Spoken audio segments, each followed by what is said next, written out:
line of retail openings. On the Skylink areas, there's several occupancies where there's almost a pad type retail where we've got a seating area that surrounds a store that becomes a three-dimensional type of object, something you approach from different sides and experience like you would a burger shop on a parking lot. It starts becoming a store of its own with signage opportunities on either side, and then a activity window that is approached for transactions. And in those areas, and we're showing here some of the strategies for the potential partitioning on the concourse for seating areas. Again, the same concepts of providing a neutral frame area and a signage area, but in a slightly different area, in a slightly different manner of more of a three-dimensional type of object, again, of a store. And then this is several different examples of how that railing and how those areas might be used, again, as a more inviting and open type of area for passenger travel. And on the opposite side of those pad retail type stores, and these are the walkways, the corridors that are dropping down to the Skylink areas, the escalators going up to the Skylinks.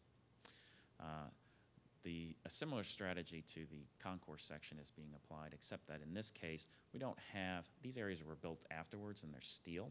We don't have that very strong concrete structure that forms the rhythm on the concourse side. But we do have steel columns that are intervening. The opportunity here is to create openings that are a lot bigger. The steel columns being smaller are something that we're proposing can actually form part of those retail environments instead of dividing them up. And you can see here in this where there's a nominal bookstore shown. Those columns are actually absorbed into the expression zone that we talked about previously in that retail environment and allow an opportunity for a much longer, a much larger retail environment. The ceiling heights in these Skylink corridors are not going to be as high as what we are going to be able to achieve on the concourse side. We're still maintaining a pocket there. I believe we go up to 12'6" in these areas, or is it 13 feet? 13 feet in these areas instead of 14'6" of an entire height. But a very similar expression as what you were seeing before. And then lastly, there's a few areas, primarily on egress or exit ways out to the land side, to the ground transportation side, that turn a corner. And again, a very similar expression of that mall-like expression zone. You can see on the left is the pocketed high concession expression zone, and then as you turn the corner, we're taking advantage of the opportunity to create retail on two sides, very, very similar to what you would see in a mall-like situation. So that gives you an overview of our strategies for the concession and how it relates itself into the terminal fabric in manners that we feel are going to be very successful for concession activity in the new terminal. Again, the focus is on a clarity of the terminal and a very clear placement of how those concessions work their way in and express themselves within that terminal fabric so that passengers are able to quickly understand and find concessions that they're looking for in their terminal experience in a very convenient and pleasant and easy manner that's going to help generate concession sales. So that concludes this portion of the presentation, and I believe we're opening the floor up again for questions at the end of each section. So we'll do that at this time. Thank you.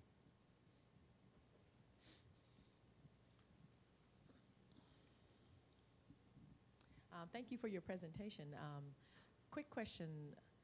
When I experience Terminal A, one of the things that always strikes me as opposed to some other airports is no matter how you deconstruct and redesign, we are stuck with that horseshoe, which has tremendous limitations to line of sight coming out of the whole room. And you know the passenger is going to go to that whole room before he does a lot of things. So I'm concerned about textures, cladding, in addition to the blade signs. As I'm standing, I only have a limited line of sight to the left or right of me. With cladding, in the last presentation, the airport said that unlike Terminal D, that the airport was going to pay for cladding. As I watch the pictures, I'm not sure where cladding begins and ends as opposed to what is considered front signage. Like the slide that you had where you had hamburger and the bookshop, if you go back to that. That bookshop looks like everything on front of it we can control and brand. It provides texture, colors, and branding, which I can see from a longer distance. And if I look at Hamburger, you've even allowed me a little bit of front curvage on the sign, which again, when you're in a narrow hallway, as well as one that's curving the way this concourse is, I love the notion that as I glance to the left and the right, I will see that curved out Hamburger sign. A current example is Papacitas. What I consider cladding on that has been branded, as opposed to Terminal D, where it's mostly brushed stainless.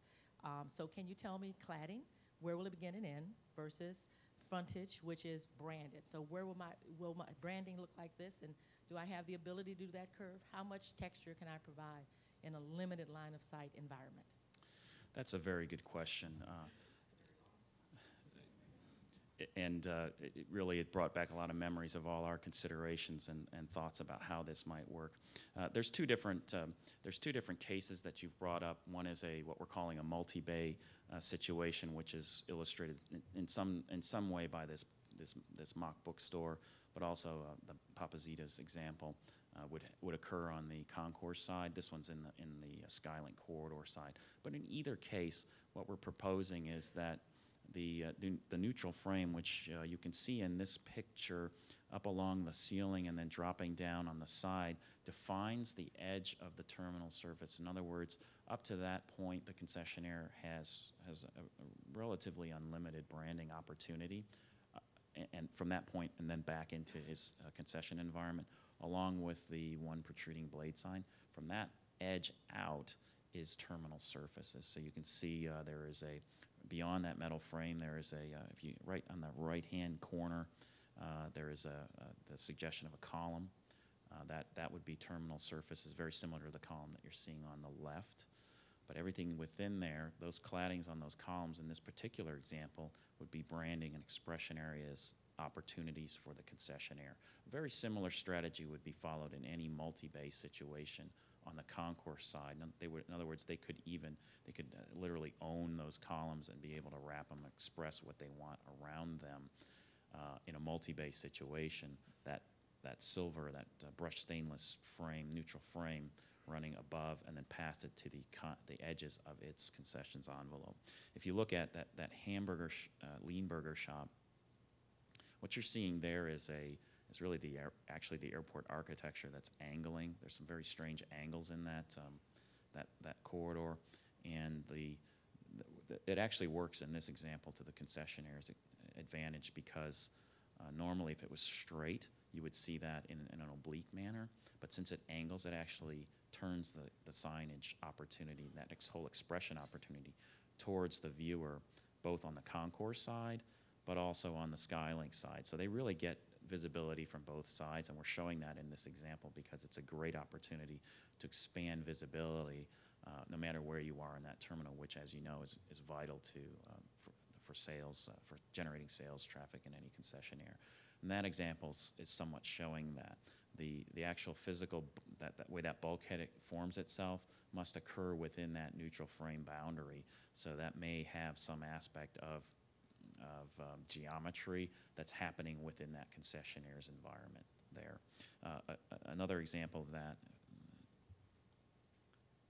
I'll go back to the concourse side, one of these initial images that I showed you here. Very much I think it's a little bit clearer in this example. This is the Skylink corridor where the terminal surface, that clean surface that we pulled up to the concourse, is pulled forward of the concrete column. You can see the girder in the ceiling that comes down into a panel, a cladding panel that covers it. Then you have a strip of terminal surface. Then you have that, again, that neutral frame, which begins that definition of the envelope for the concessionaire. From that point in, on the floor, on the walls, and on the ceiling, the concessionaire, again, has relatively unlimited opportunities, and that's encouraged to build their branding expression within that environment. One of the concerns we had was, we've got this, in some areas, a 9-foot girder there. That's driven the envelope in the past, and it ends up becoming this sort of dummy default where everyone builds a bulkhead along the concourse edge, and it becomes very monotonous and repetitive.